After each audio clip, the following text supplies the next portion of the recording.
guys, yung mga naghuhugot ng bulaklak ng mais.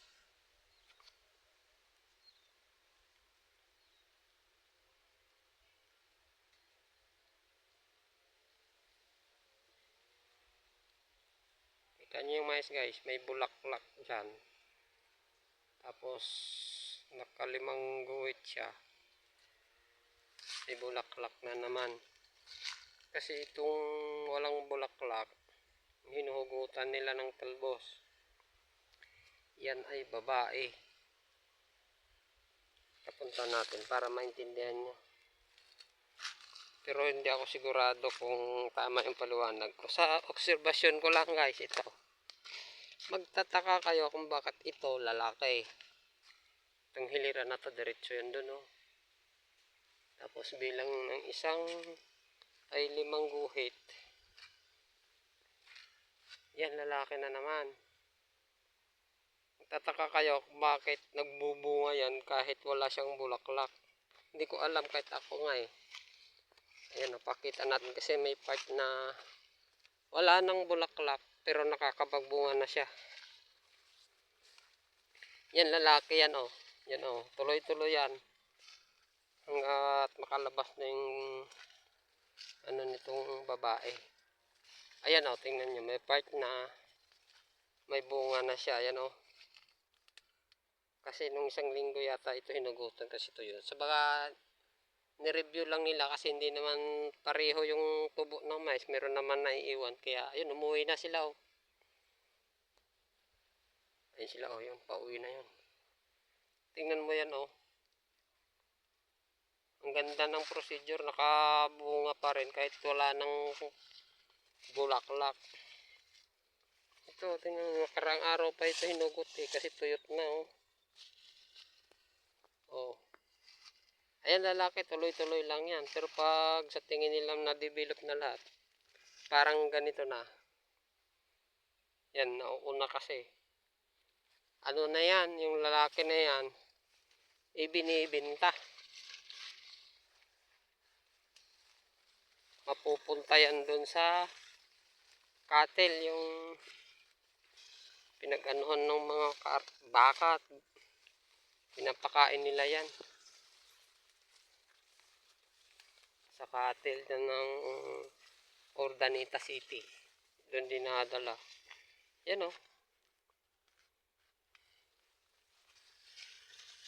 Nagtaka nga ako nung una bakit hinuhugot, paano makapagbunga. Pero ganun daw talaga ang procedure ng seed production.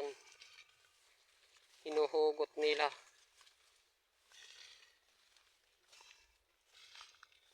Ibang klase.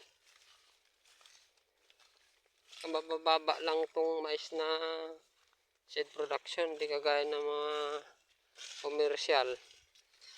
Pag pumasok ka sa gitnang maisan, hindi ka makikita. Pero ito tingnan mo, mababa lang.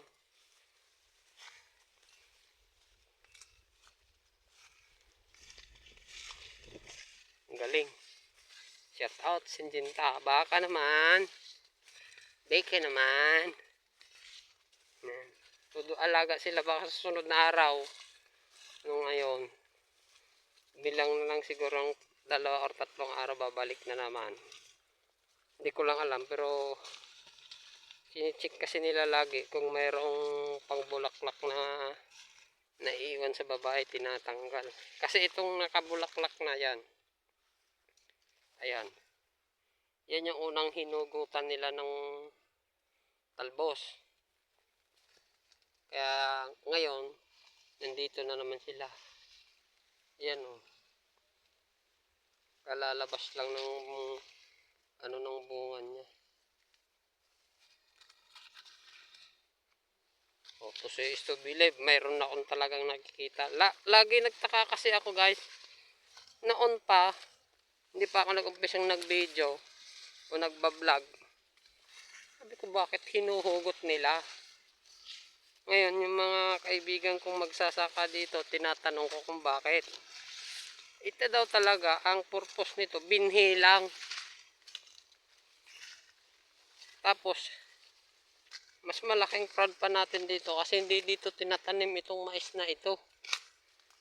Tinatanim ito sa Vietnam, Thailand, Indonesia, India, basta sa buong Asia tinatanim to kasi hindi daw sila makapag-produce ng ganitong binhi. Tingnan nyo yan oh. Yan, lalaki yan. Yung maraming bulaklak na yan. Tapos dito, tingnan mo, wala kang makikitang talbos. Yan. Kasi may nag-aalaga talagang taga-agriculture na tumupunta rito. Pag tinatali siguro nila, ang tawag doon, nakatali kung ilang days na o ilang, pag sa tingin nilang na mag-umpisa ng mamulaklak, hinuhugot. Ano mo yan oh. Yan, lalaki yan. Kasi daw, yung nakita nyo itong yan o, yan na nagpo-produce doon ng bunga doon. Kaya tinatanggal nila ng talbos yung babae. Galing no. Yun lang ang papaliwanag ko kasi hindi naman ako agriculturist. Pero nagtataka ako bakit nakakapagbunga siya eh. Wala naman ng talbos. Wala lang. Guys, hanggang dito na lang. Nagkataon kasi na nadaanan natin yung may mga tao.